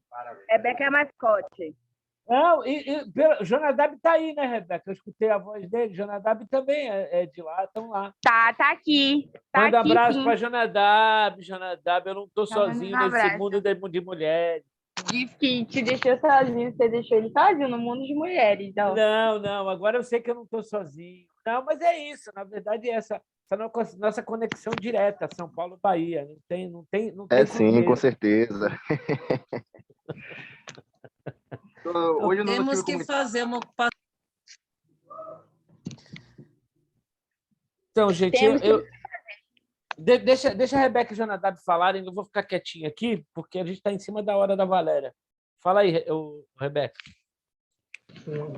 Não. Na verdade, hoje só foi o momento de reter. O João não escutou muito, mas eu fiquei aqui concentradíssima escutando. E, assim, tudo que ela falou foi uma forma de realmente se identificar, Renato. Foi o que você falou. Ela trouxe essa aula dela, né, como todo o projeto, como todas as demais aulas e as aulas que se passaram, que eu pude participar. E eu me vi, né, nessa questão de educação, nessa questão de, às vezes, não ter um familiar, uma mãe preta mesmo, uma mãe de melanina, e ela não conseguir te explicar, te ensinar sobre o racismo.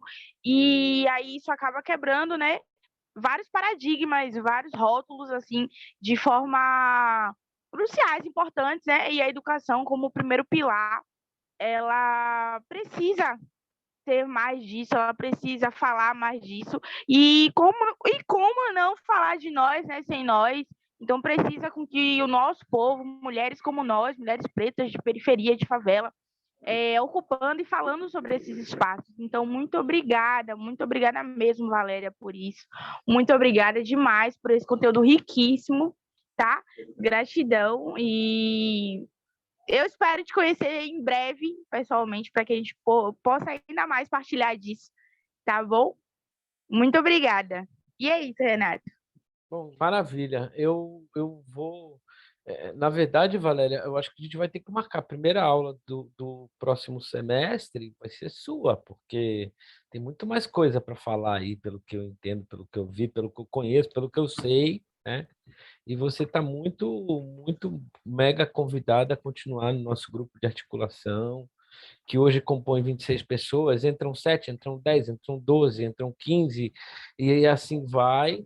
E, na verdade, isso não é uma escola para ensinar, é uma escola para trocar, né? Então, acho que esse foi o grande papel que você desenvolveu hoje. Edna, alguém mais quer trocar uma ideia por aqui? Eu estou aqui. Olha, Professora Valéria, meu boa tarde, né? Que já está se aproximando. Amei, amei, amei. Fui anotando algumas coisas aqui e saber que tu está dentro de uma escola que tem 90% de afrodescendentes, para mim é muito importante, porque eu tive a honra, a felicidade, tudo na vida de ter feito uma faculdade aonde e tem 98% de pretos, que é a minha faculdade maravilhosa, linda, linda, linda, que eu choro, que eu amo, Zumbi do Palmares, sou da 4ª turma de Ciências Jurídicas Sociais. Então, quando eu ouço dizer que tem algo, que tem um número assim maravilhoso, grande, entendeu? Porque quando tu começaste a falar, eu comecei a lembrar da Favela Alba. Eu falei, gente, ela está quase próximo, é uma grande comunidade. Eu tive a oportunidade, há anos atrás, esqueci o nome, são vários, hoje eu não faço mais parte do secretismo do candomblé, mas eu tive a oportunidade de conhecer grandes nomes ali no Jabaquara, fazer parte de congressos, seminários, e a gente via aquele crescimento dessa região. E saber que hoje uma pessoa tão jovem igual você está ali, entendeu? Lutando, levando esse saber, porque outro dia eu estava discutindo, professor Renato, eu falei, acho que eu vou fazer pedagogia. 63 anos, mas dá tempo ainda, eu faço, vai passar rápido, porque eu percebo que nós, no campo jurídico, a gente fala muito, a gente sabe, mas a gente fala mais em lei, a gente é um pouco até agressivo na nossa fala, mas a pedagogia, hoje, ela ganhou. Hoje nós estamos com um número de negras, entendeu? Como Adriana Vasconcelos, se eu não me engano, Aline Torres, se eu não me engano, também acho que tem pedagogia, mas aquela nossa, que eu amo ela, Novaes, ela estava, de vez em quando eu assisto um programa e assisti algumas lives com você e ela, sumiu agora um pouco, mas as nossas grandes negras, que está abrindo esse caminho para nós, porque até meses atrás que eu comecei a te acompanhar, a segui-lo, eu não sabia nem falar, só sabia chorar, porque esse assunto era longe da minha existência, né, da saúde, principalmente.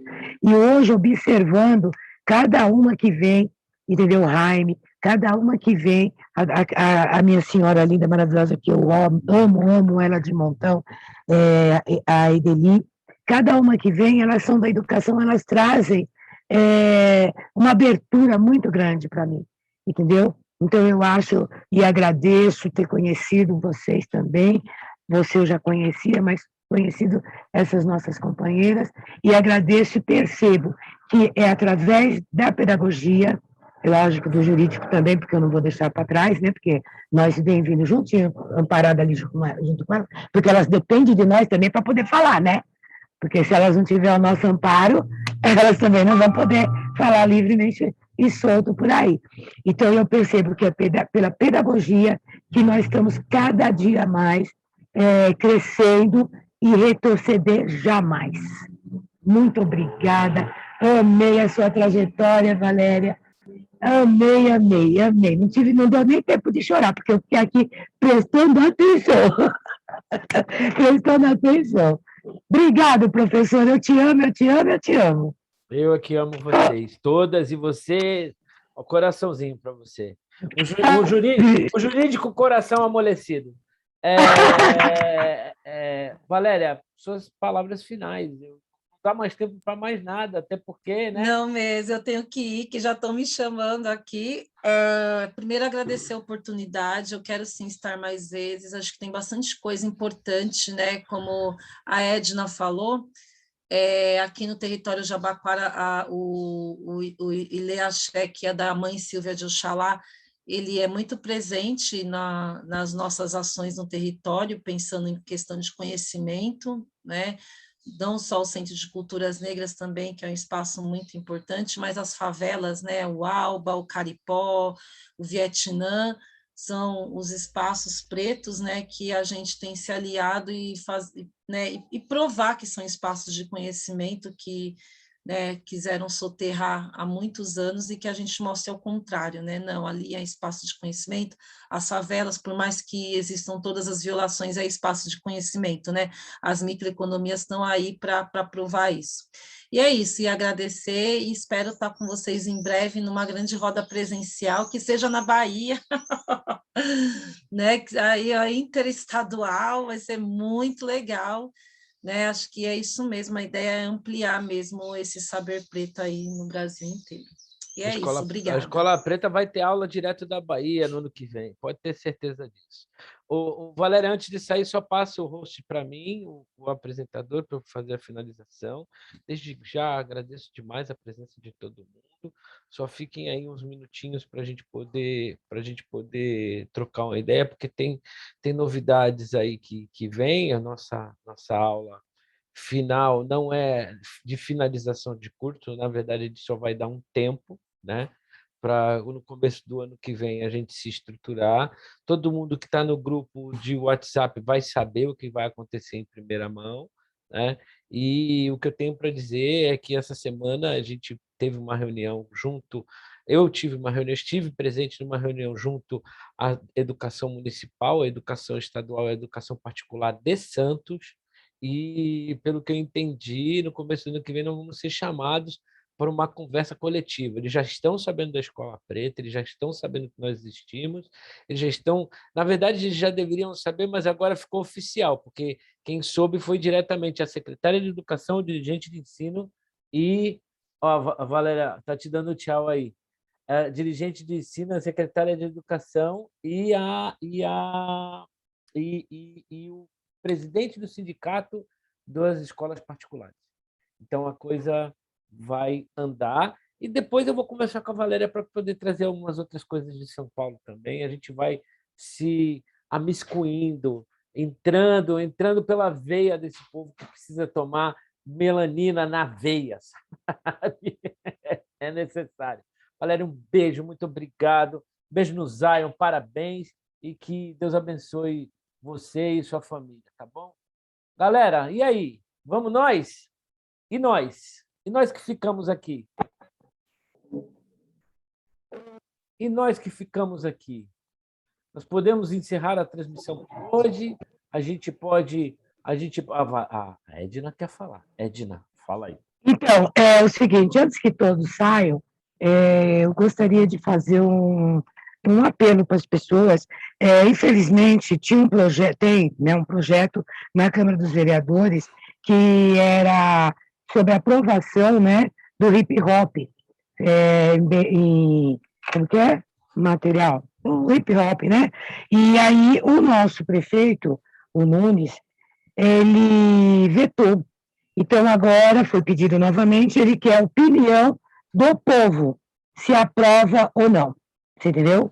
Só que, assim, o hip-hop, ele salvou muitos rapazes, muitos meninos, grandes amigos nossos hoje, que está hoje na mídia até, ele foi salvo pelo hip-hop, pelas músicas que eu não gostava, mas eu aprendi a gostar assim que eu fui fazer uma prova na Educafro, e eu percebi que todas as músicas do Mano Brown e assim, ela retrata as condições da comunidade, da periferia.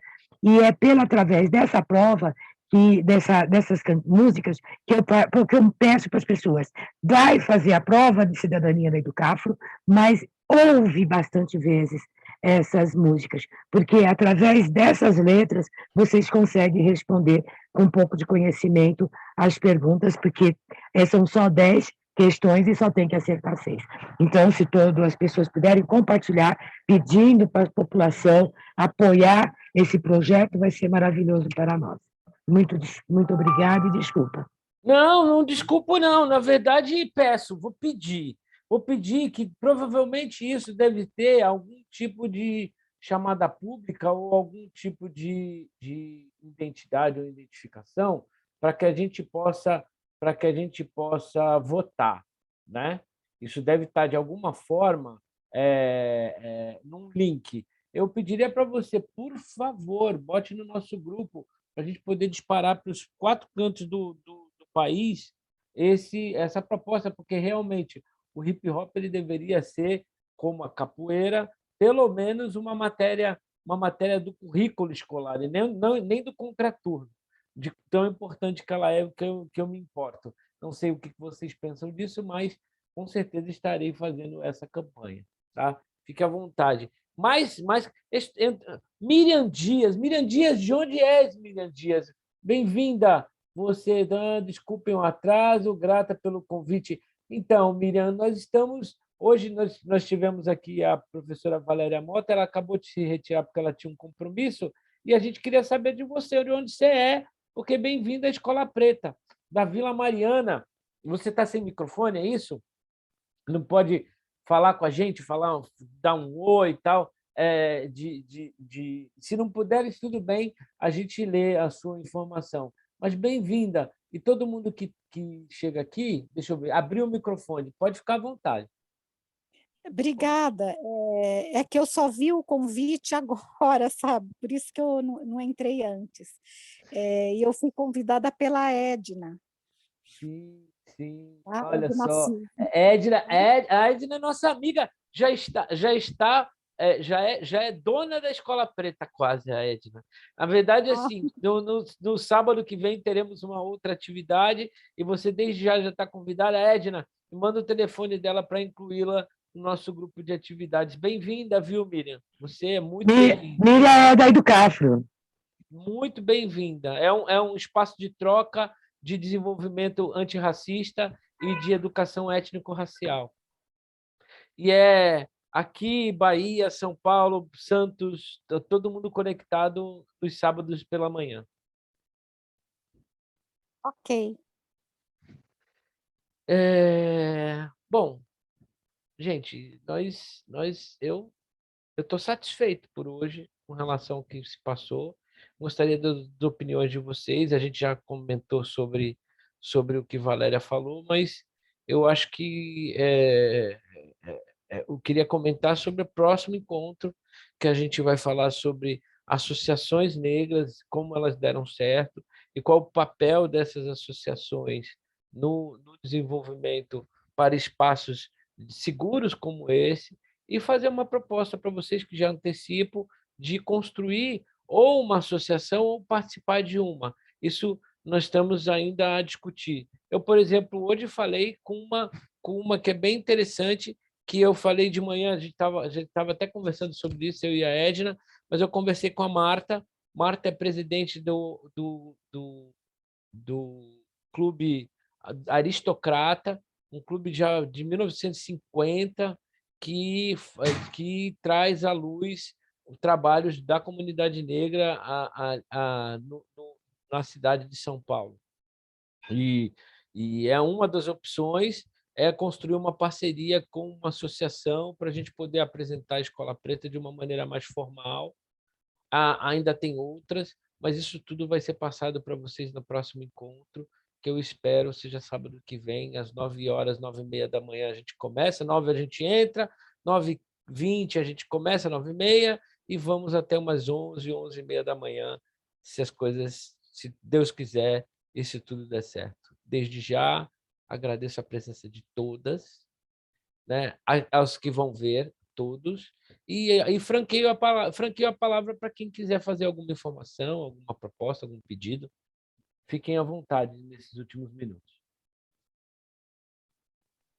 Então, Então, eu peço para todas, quem não comprou a revista Raça do mês de novembro, compra ou vai lá na banca, dá uma olhadinha, para prestigiar nós, né, mulheres negras, que demos também visibilidade. Semana passada estivemos em alguns tivemos em painéis em alguns locais da cidade, principalmente no Jabaquara, que foi um trabalho da nossa querida assistente social do Bem Querer Mulher, foi até comentado na Ana Maria Braga. Então, para nós, esse ano, realmente, essa patinada que nós demos, nós não iremos voltar, porque, graças a Deus, Patins não anda de marcha ré, e aí a gente está, principalmente eu, estou muito orgulhosa, muito feliz, porque parece não ser nada, mas esse meu chapéuzinho e essa revista, estou até com dificuldade de tirar o chapéu agora, já está precisando até trocar, quem quiser me dar uns 2 de presente branco, aceito, porque o nosso reconhecimento está indo para vários lugares e bem longe. Então, quem puder ter esse carinho conosco e também convidar vocês para poder estar conosco agora, segunda-feira, na entrega da medalha, que eu esqueci o nome, que é tanta informação, no Aristocrata Clube, a partir das 19 horas. Meu professor, um grande beijo, um grande abraço. Irei agora ir trabalhar. A todos que estão presentes, um bom, um ótimo fim de semana. A todos, a todas, um beijo grande e que Deus abençoe vocês, viu? Muito obrigado pela grande participação e pelo debate de sempre entre nós, tá? Valeu, valeu, valeu.